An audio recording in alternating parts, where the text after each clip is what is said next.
Ashamaa harka fuunee kabajamtootaa fi jaallatamtoota hordoftoota qaroo miidiyaa oduu keenya kan guyyaa har'aa kan biyya keessaa fi kan biyya alaa qabannee isiniif dhiyaaneetiin jirra.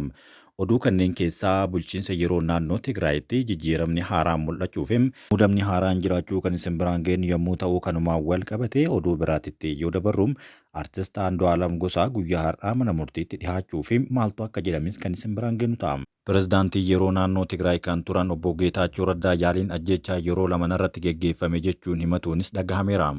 Raayyaan ittisa biyyaa miseensa waraana bilisummaa Oromoo marii Taanzaaniyaa irratti hirmaate ajjeesuu guyyaa kaleessaa galgala ibseera. Oduu biyya alaatiin Yukureen Raashaatti seenuudhaan haleellaa haaraa jalqabuun dhagahameera. Oduu kanaa fi kanneen biroo isin biraan geenna hanga xumuraatti nu waliin akka turtan isin affeerra. Leetinaal Jeeneraal Taaddasaa Warradaa pireezidaantii bulchiinsa yeroo naannoo Tigraay ta'uun muudaman. Humnoota Tigraay keessatti hoogganaa beekamaa kan ta'anii fi pireezidaantii itti aanaa bulchiinsa yeroo naannichaa kan turan Leetinaal Jeeneraal Taaddasaa Warradaa bakka Geetaachoo Raddaa bu'uudhaan pireezidaantii bulchiinsa yeroo naannoo Tigraay haaraa ta'uun muummee ministeera Dr. Abiyyi Ahmad filatamuu isaanii beeksisan. Waggoottan lamaan darbaniif naannicha bulchaa kan turan obbo Geetaachoo Raddaa barri aangoo isaanii xumuramuu hordofee guyyaa kaleessaa ministeera muummee Dr. Abiyyi Ahmadiin geggeeffamuu isaanii hordofeeti.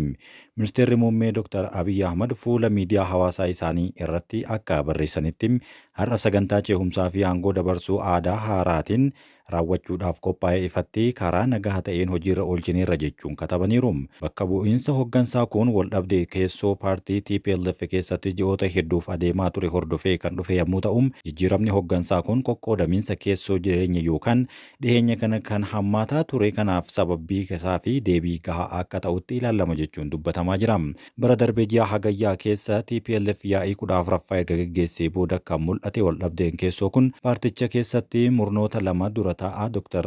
Dabratsiyoon Gabramikaa'elii fi Geetaachoo Raddaatiin durfamuun adda qoodamee hoogganamaa tureera. Gareen Dabratsiyoon Gabramikaa'eliin durfamu Geetaachoo Raddaa fi namoota biroo gahee isaanii irraa akka kaafaman kan beeksisan yommuu ta'u, bulchiinsi yeroo Geetaachoo Raddaatiin durfamaa ture ammoo murni Dabratsiyoon Gabramikaa'el fonqolcha mootummaa yaaluudhaan naannichatti tasgabbii dhabsiisuu yaalaa jiraachuu irra deddeebiidhaan wal himataa turaniiru. Kanuma sababa godhachuudhaan garee lamaan gidduutti waldhabdeen hammaataa ture torbaan darbe Geetaachoo Raddaan ajajoota waraanaa ol aanoo 3 hojii irra dhorkuu hordofee daran kan hammaate yommuu ta'u, haa ta'u malee tarkaanfiin kun biiroo nageenyaa fi tasgabbii naannichaa itti aanaa Geetaachoo Raddaa kan turan Taaddasaa Warradaan durfamuu fudhatama dhabsiiseera.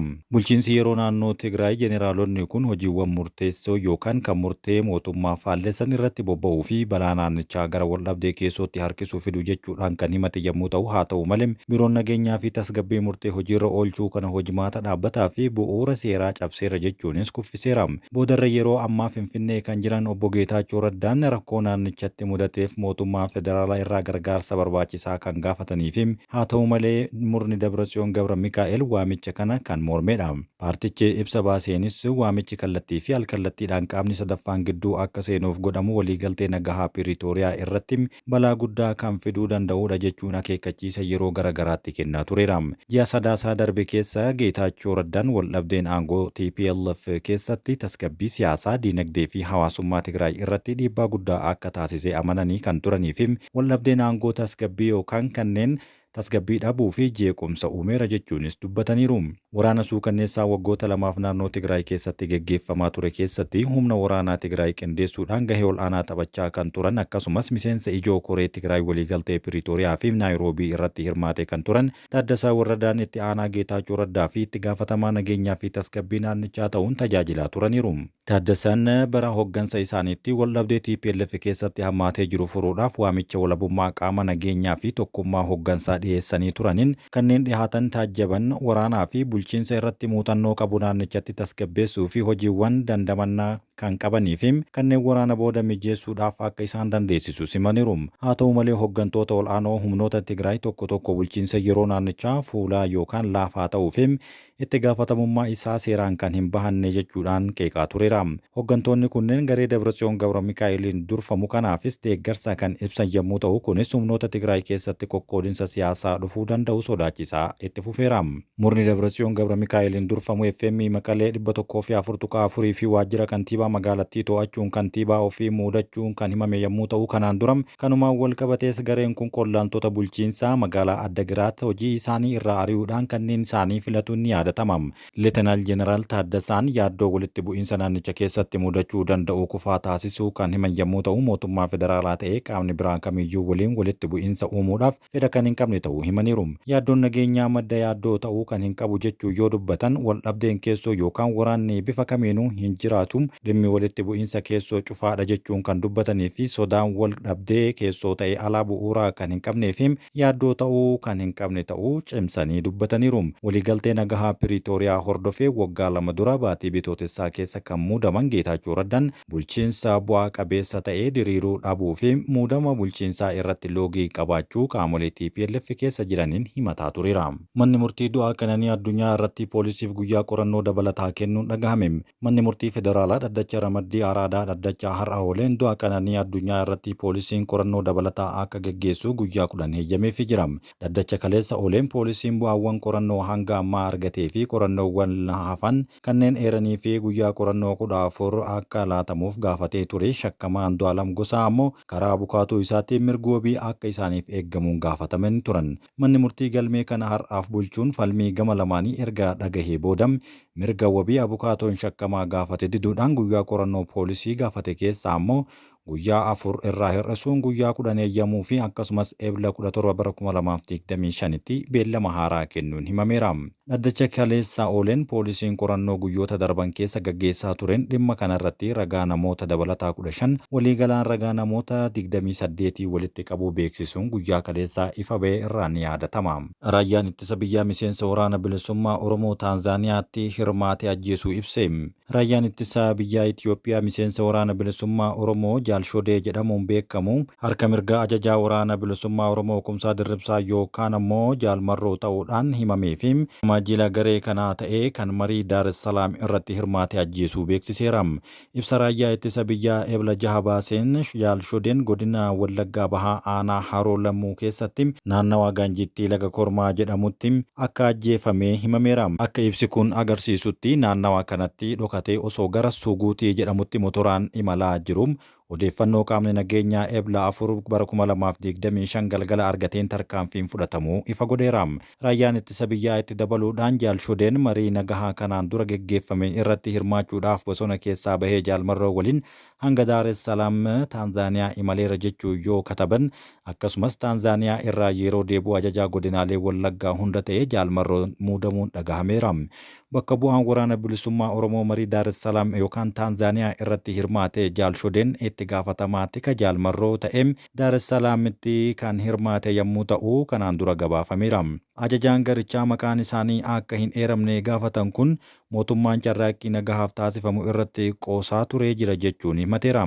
Mariin Daar es Salaamitti jalqaba sadaasa bara 2023 gaggeeffame kun marii marsaa jalqabaa eebla bara wal fakkaataa keessa mootummaa fi waraana bilisummaa Oromoo gidduutti Zaanzibaaritti gaggeeffametti aanee marii marsaa lammaffaati. Mariin marsaa lamaan kun haala mijeessummaa IGADiin kan gaggeeffame yoo ta'u bakka bu'oonni Noorweey, Keeniyaa fi Ameerikaas irratti hirmaataniiru. Mariin marsaa jalqabaa gamoonni lameen haasawa abdii horachiisuu taasisanii waliigaltee irra osoo hin gahin yoo xumuramu marsaa lammaffaa bakka Jaalmarroo fi Jaal Gammachuu Abbooyyee dabalatee hooggantoonni ol'aanoo waraanichaa argamanitti torbaan lamaaf geggeeffamus dhimmoota siyaasaa ijoo jedhaman irratti waliigaluu dhabuun xumurameera. Raayyaan ittisa biyyaa miseensonni garee kanaa hedduun Jaalshodee waliin imalaa turanis akka ajjeefaman kan ibse yommuu ta'u haa ta'u malee hanga ammaatti maqaa fi lakkoofsa isaanii hin baafne. Akka raayyaan ittisa biyyaa jedhutti loltoonni shororkeessummaa jedhanii maqaan isaanii mootummaadhaan farrajame kun dhiheenya kana godina Shawaa Kaabaa fi naannolee biroo keessatti akka malee rukutamaniiru.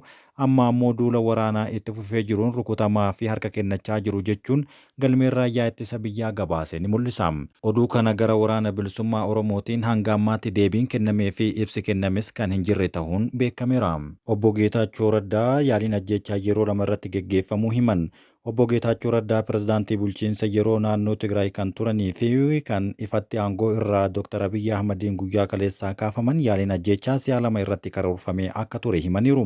Waldhabdeen siyaasaa fi nageenya Tigraay keessatti mudate hordofuudhaan Finfinneetti kan argaman obbo Geetaachoo Raddaan gaafii fi deebii miidiyaalee adda addaa waliin taasisaniin yaaliin ajjechaa wal fakkaatu jiraachuu isaa odeeffannoo akka qabu dubbateera. Obbo Geetaachoon akka jiranitti Maqalee buufata xiyyaaraa Aluulaa Abbaa Naggaatti wayita gara magaalaa Finfinneetti imaluudhaaf akka hin imalleef eegdota buufatichaatti eeganiin dhorkamanii akka turanis kaahaniiru. Eegduun akkuma na argeen akka seentaniif isin hin hayyamnu jalqabaa bilbileen gaafadha jechuun qaama biraa akka eeyyamsiisu dubbatee ture. Hidhattoonni konkolaattota loltuu yookaan paatrooliin gara buufata daandii qilleensaatti isaan hordofaa turuun poolisoonni federaalaa buufata xiyyaarichaatti eegaa turan akka isaan bira dhaabsisan kaasaniiru. Ajajaan garichaa xiyyaara keessa seenuudhaaf yaalee ture garuu akka ol hin seenneef dhorkameera jechuu yoo dubbatan obbo Geetaachoo Raddaan achiin boodas hoogganaa tika buufata xiyyaarichaatiif bilbiluudhaan Geetaachoo Raddaan achi seeneera jechuun gaafatameera jechuunis sodaa qabu dubbateera. Biiroon nageenya naannoo Tigraay himannaa obbo Geetaachoo Raddaa kana ilaalchisuun gaafii dhihaateef deebii kan kenne cimsee balaaleffachuun kan himan yommuu ta'u waan bu'uura hin qabne qofa osoo hin taane ta'ee jedhame kan irratti kaahameera jechuun deebii kana haaleera. Biirichi buufata xiyyaaratti eegumsa nageenyaa baramaa tureen alatti Geetaachoo ajjeesuudhaaf yookaan miidhuudhaan wanti addaa taasifame akka hin jirre kaaseera. Bulchiinsa yeroo keessatti itti aanaa pirezidaantii fi hoogganaa nageenyaa naannichaa kan turan Leetanaal Jeneraal Taaddasaa Waradaa dhimma obbo Geetaachoo yaalii ajjechaa jechuun ibsan akka qoratamuuf gaafatanii turan. Qaama walabaatiin wanti hundi qoratamee bu'aan isaa uummataaf ibsamuu akka qabu yaada kan kennan yommuu ta'u jeneraalichi dameen TPLF kan Dabratsiyoon Gabra Mikaa'eliin durfamu namoota hidhatan waliin ta'uun kantiibaa magaalaa Maqalee fi Addagiraat dabalatee akkasumas waajjiraalee bulchiinsaa hedduu to'achuun isaanii kanaan dura gabaafamee ture. Akka odeeffannoon kun agarsiisutti garuu obbo Geetaachoo Raddaan sababii fayyaadhaan wal qabateen Itoophiyaadhaan ala erga turanii booda dhiheenya kana gara magaalaa Finfinneetti deebi'aniiru. Ministeerri muummee Dr. Abiyyi Ahmad ibsa gabaabaa afaan Tigiriffaan kaleessa wiixata barreessaniin fuula miidiyaa hawaasaa irra yeroo kaahan obbo Geetaachoo Raddaan pirezidaantii bulchiinsa yeroo irraa ka'uun isaanii ifatti beeksisaniiru. Ibsichis obbo Geetaachoo nageenya argame itti fufsiisuudhaaf of eeggannoo olaanaa taasisaniiru. Hooggansa isaanii kanaafis mootummaan federaalaa beekamtii kenneera galatas ni qaba jechuun dubbataniiru. Naannoo Tigraay kan miseensa hidhattootaa kuma hedduun lakkaa'amu keessatti argamutti rakkoo nageenyaa fi tasgabbii dhabiinsi siyaasaa namoota yookaan dhimmoota jiraattota naannichaatti yaaddoo hedduu kan kaasudha. Obbo Geetaachoon ammoo ergaan Maqalee bahee booda bahuu kootti namoonni ani miliqatti aaran akka jiran dhagaheera. Namoonni ani beekuuf kabajus jiru jechuun dubbateera. Akka Tigraayitti namoonni qaamaan namoota dhabamsiisuudhaaf yaadan olaantummaa seeraa beeku jedhee gonkumaa hin shakku jechuu yoo dubbatan itti dabaluudhaan akka jedhanitti yaalii ajjechaa gara biraa muddee 27 tibba qophii cuuphaatti karoorfame akka ture himeera. Akka ibsa obbo Geetaachoo Raddaatti abbaan qabeenyaa Finfinnee irraa eegduu isaa waliin dhufe tokko isa ajjeesuudhaaf yaaluu fi jalaa fashalaa'uu fi shakkamaan to'atamuu dubbateera. Yakka shororkeessummaa waan ta'eef sadarkaa federaalaatti ilaalamuu qaba jechuu yoo dubbatu qorannoo kanaan wal qabate taatee Tigraay kana keessatti mootummaan federaalaa akka jiraatuuf gaafanneerra jechuun dabalaniiru. Namoonni muraasni namni to'atame kun akka wabiidhaan gadi dhiifamuuf fiigaa jiran jechuu yoo dubbatu taateen kun maaliif akka uumamee fi uummataaf ifa akka hin taasifamne wayita gaafatamanitti uummata yaaddoo keessa galchuu sababii hin barbaanneef jechuun deebii deebisaniiru. Karoorri ajjechaa bakka cuuphaatti raawwatamuuf ture uummanni akka rakkoo keessa seenuuf hin barbaannee fi ani ofii kiyyaaf eegumsa gahaa qaba bakka ayyaanichaa turuu dhiisuuf murteesse jechuun dubbateera. Boodarra garuu yaaliin ajjechaa fashalaa'essuun uummataaf ifa taasifamuu obbo Geetaachoo Raddaa dubbataniiru. Wanti ani gadi fageenyaan beeku tokko karoora ajjechaa jiraachuu jechuu yoo dubbatu obbo Geetaachoon dhimmi ani hin beeknee fi hin argine yookaan hin eegne kan baay'ee na gaddisiise immoo sadarkaa akkasii irra gahuu qabna turre jechuun deebinee of gaafachuu qabna jechuunis obbo Geetaachoo Raddaa kaasaniiru. Fedhii pirezidaantii danquu qofa osoo hin taane qaamaan balleessuuf yaalii taasisaa jiraachuu baruun waan nama naasisuudha jechuun garee Dabratsiyoon Gabra Mikaa'eliin durfamu qeeqaniiru. Qoodissi hooggantoota TPLF gidduutti uumamee cimaa adeemuun gara muddamaatti yookaan kan rakkootti amma taasisaa jiru naannicha keessatti yeroo dhagahame yeroo ammaa kana garuu bulchiinsa yeroo jijjiiruudhaan yaalamaa akka jiru himamaara. Oduu biyya alaatii qabanneetti yoo dabarru Yukureen daangaa Raashaa seenuudhaan lola banuu beeksifte. Yukureen daangaa Raashaa bulchiinsa Beelgoorooditti jedhamutti cehuudhaan lola banuu pirezidaantiin biyyattii Volodimir Zelenskiin beeksisaniiru. Daangaa diinaa keessatti opporeeshinii waraanaa gaggeessuu itti fufnaa kun ammoo sirriidha waraanni bakka irraa dhufetti deebi'uu qaba jechuun Zelenskiin dubbateera. Akkuma bara darbee daangaa Raashaa bulchiinsa Kursik seenuudhaan lafa hamma tokko to'atu Raashaan haleellaa banteen harka caalutti deebifteerti. Yeroo ammaa Yukureen bulchiinsa Kursik keessaa bakkeewwan muraasa qofa to'attee kan harkaa qabdu yommuu ta'u, daangaa ishee keessatti waraanni guddaan osoo geggeeffamuu daangaa Raashaa seentee waraana banuun dhiibbaan irra jiru akka irraa salphatuuf kan beeksiftedha. Kaayyoon ijoon uummata Raashaa daangaa Yukureen naannoo Suumii fi Kaarkiiv jiru gara biraatti akka irraa hir'atu gochuudhaaf kan yaadame ta'uu pirezidaanti Zelenskiin ibsaniiru. Ji'a darbee waraanni Yukureen daangaa Raashaa bulchiinsa Beelgoorooditti jedhamutti cehuudhaaf yaalii gochaa turuu fi qolachuu ibsitee kan turte Raashaan weerara bara 2022 banteen yeroo ammaa daangaa Yukureen dhibbantaa 20 to'attee akka harkaa qabdu beekama. Zelenskiin erga karaa viidiyoo dabarsaniin loltoonni biyyattii daangaa Raashaa bulchiinsa Kursikii fi Beelgoorood keessatti opporeeshinii geggeessaa akka jiruuf galateeffataniiru. Zelenskiin loltoonni biyyattii daangaa Raashaa seenuudhaan lola banuu ifatti beeksisuun alatti lafa hammam akka to'atanii fi kaan odeeffannoo bal'aa osoo hin kennin hafaniiru. Kanaan dura ifatti beekuu baatus loltoonni Yukureen daangaa Raashaatti cehuu waan akeeku dubbatee kan ture yommuu ta'u, Raashaan ji'a darbe keessa ibsa baasteen aggaamii Yukureen daangaa cehuudhaan haleeluu banuuf geggeessaa turte jalaa fashalaahuu ibsanii turan. Haa ta'u malee opporeeshinii waraanaa Yukureen bulchiinsa Beelgoorood keessatti geggeessitu akka isa kana dursa yookaan kan Kursik keessatti geggeessite guddaa miti jechuunis gabaafamaa jira. Zelenskii fi qondaaltonni waraanaa biyyattii irra deddeebiidhaan akka jedhanitti yeroo garaagaraa daangaa Raashaa seenanii opporeeshinii waraanaa gaggeessuun loltoonni Raashaa adda waraanaa biraa akka isaan himatu yookaan akka rakkoon biraa isaan mudatu gochuudhaaf kan yaalamaa turedha. Gama biraatiin ammoo gara fuulduraatti marii gaggeeffamu irratti daangaa wal jijjiiruufis kan itti fayyadaman ta'uu fi gama biraan daangaa Raashaa qabattee gara fuulduraatti itti fufuuf akka yaaltus kan himamudha. Yukureen yeroo garaagaraatti biyyoota lixaa meeshaa waraanaa fi gargaarsa maallaqaa gaafachaa kan turtee fi argachaas kan turte yommuu ta'u, yeroo ammaa kana biyyoonni Awurooppaa parsantiin ol aanan isaan waliin kan dhaabbachaa jiranii fi gargaarsaalee meeshaalee waraanaa fi gargaarsa biraa akka taasisaa fi jiran kan beekamudha. Keessattuu muummeen ministeera UK yeroo garaagaraatti tumsaa fi walgahii garaagaraa waamuudhaan Yukureeniif tumsa garaagaraa ni taasifna jechuun waadaa galuu fi dhuunfaa isaaniitti akka biyyaattis kennaa garaagaraa kennuun isaanii ni beekama. Oduu xumuraatiin Tiraamp qaraxa biyyoota addunyaa irra kaa'etti akka hin gaabbine hime. Pirezidaantiin Ameerikaa Doonaald Tiraamp meeshaalee biyyoota garaagaraa irraa gara Ameerikaatti seenan irratti qaraxa kaa'uu isaanii yaada akka hin jijjiirre himateera. Inumaayyuu waan tokko sirreessuuf yeroo tokko qoricha hidhamu yookaan kan liqimsuu qabda jechuun dubbateera. Gaazexeessitootatti dilbata darbe akka himetti US bifa kana dura argitee hin beekneen akka duroomtu gochuudhaaf hojiiwwanii fi investee gara US'tti dhufu akka qabu dubbateera. Qaraxa Tiraamp biyyoota addunyaa irra kaa'u isaa hordofee Ameerikaan kufaatii diinagdee keessa seenti jedhanii kanneen yaadanis hedduudha. Qondaaltonni Tiraamp muude garuu sodaa kufaatii diinagdee biyyattii jiru homaattuu kan hin lakkoofne yommuu ta'u, karoorri qaraxa Tiraamp akkaataa dhuma kaa'ametti yeroo isaa eege biyyoota garaagaraa addunyaa irra jiran hundarratti hojii irra ooluu ni mirkaneessina jechuun dhaadannoo isaaniitti fufaniiru. Biyyoota addunyaa guutuu Tiraamp hanga ammaatti daballee qaraxaa irra kaa'an keessaa biyya Afrikaa Zimbaabuwee qofatu harka kennate. Kabajamtootaa fi jaallatamtoota hordoftoota keenya oduu ammaa